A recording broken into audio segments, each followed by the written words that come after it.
السلام علیکم ورحمۃ اللہ وبرکاتہ نحمده ونصلی علی رسوله الکریم اما بعد فاعوذ باللہ من الشیطان الرجیم بسم اللہ الرحمن الرحیم نقطۂ آغاز کیا ہے؟ آئیے جانیے نقطۂ آغاز کیا ہے۔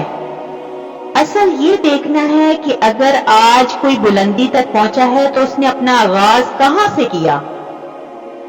مثال کے طور پر ایک آدمی کہتا ہے کہ میں نے اپنا مکان بنایا ہے۔ دیکھا جائے تو یہ کوئی بڑی بات نہیں ہے، گھر تو سبھی لوگ بناتے ہیں، لیکن اہم بات یہ ہے کہ اس کے خاندان میں پہلے کسی نے اپنا گھر نہیں بنایا تو یہ اس کے لیے بہت بڑی بات ہوگی۔ عام چیز ہر جگہ دستیاب ہوتی ہے، جبکہ نایاب چیز جگہ جگہ دستیاب نہیں ہوتی۔ اسی طرح معاشرے میں کوئی خوبی ایسی ہو جو سب میں نہ پائی جاتی ہو، وہ نایاب ہوگی۔ نایاب چیز قیمتی ہوتی ہے۔ اگر آپ معاشرے کی جاری روایتوں کو توڑتے ہیں اور کوئی ایسی خوبی اپناتے ہیں جو معاشرے میں نہیں ہے تو پھر آپ کامیاب ہیں۔ جو بچہ نالائق ہے وہ کتابیں نہیں کھولتا، محنت نہیں کرتا، وہ کامیاب نہیں ہوگا۔ کامیابی کا معیار موجودہ یا گزشتہ حالت سے نہیں لگایا جا سکتا۔ کامیابی کا اصل معیار نتیجہ ہے۔ امیر کا بچہ ہو کر امیر بن جانا کوئی بڑی بات نہیں، غریب کا بچہ ہو کر امیر بن جانا غیر معمولی بات ہے۔ فرض کیجئے آپ کے والد صاحب پڑھے لکھے نہیں ہیں، آپ کے گھر میں تعلیم و تربیت نہیں ہے، وسائل نہیں ہیں، اس کے باوجود آپ محنت کرتے ہیں اور کچھ بن کر دکھا دیتے ہیں، تو پھر یہ غیر معمولی بات ہے۔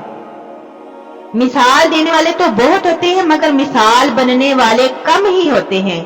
جو فرد مثال بنتے ہیں وہ ٹرینڈ سیٹر ہوتے ہیں۔ آپ کو ٹرینڈ سیٹر بننا ہے۔ دنیا میں سب سے بڑی مثال حضور اکرم صلی اللہ علیہ وآلہ وسلم کی ذات مبارک ہے۔ عرب کا معاشرہ جہالت کی گہرائیوں میں گرا ہوا تھا۔ لوگ اپنی بیٹیوں کو زندہ دفن کر رہے تھے۔ اخلاق نام کی چیز نہیں تھی، بے ایمانی بددیانتی کی انتہا تھی، لوگوں میں شائستگی نہیں تھی۔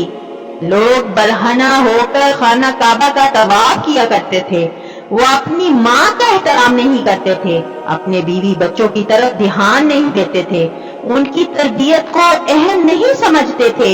اس وقت جہالت اتنی زیادہ تھی کہ اگر اس وقت کی جہالت کو مثال کے طور پر بھی سمجھنا چاہیں تو سمجھ نہیں سکتے کہ کہاں بیٹی پیدا ہونا اور اسے زندہ درگور کر دینا، اور کہاں حضور اکرم صلی اللہ علیہ وآلہ وسلم کی ذات مبارکہ کہ جنہوں نے مثال قائم کی، انہوں نے ہر چیز کو بدل کر رکھ دیا، یہاں تک کہ آپ صلی اللہ علیہ وآلہ وسلم نے فرمایا اگر تمہارے گھر میں بیٹی پیدا ہوئی ہے تو یہ خدا کی رحمت ہے۔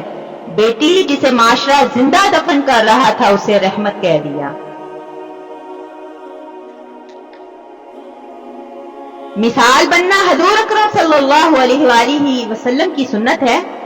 آپ بھی اپنے ارد گرد کے ماحول کے لیے مثال بن سکتے ہیں۔ جہالت، حماقت، غیر سنجیدگی کو چھوڑ کر سنجیدہ ہو جائیں، پہلے یہ کام کر کے دوسروں کے لیے مثال بن جائیں۔ جو لوگ جو مشہور ہونا چاہتے ہیں، جو اپنی شناخت بنانا چاہتے ہیں، وہ ترقی کر جاتے ہیں۔ ہماری کامیابی کا پہلا قدم ہماری شناخت سے ہوتا ہے۔ جن لوگوں میں شناخت کا جذبہ نہیں ہوتا وہ ترقی نہیں کرتے، کامیاب نہیں ہوتے، انہیں کچھ کر کے دکھانے کا کوئی شوق نہیں، جبکہ بعض لوگوں کو کچھ کر دکھانے کا جذبہ ہوتا ہے۔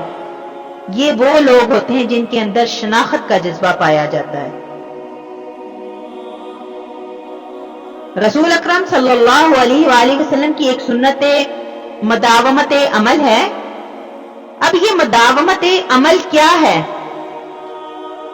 مداومت عمل کا مطلب ہے جو خوبی ایک بار اپنا لی اسے ساری زندگی اپنے اندر رکھنا۔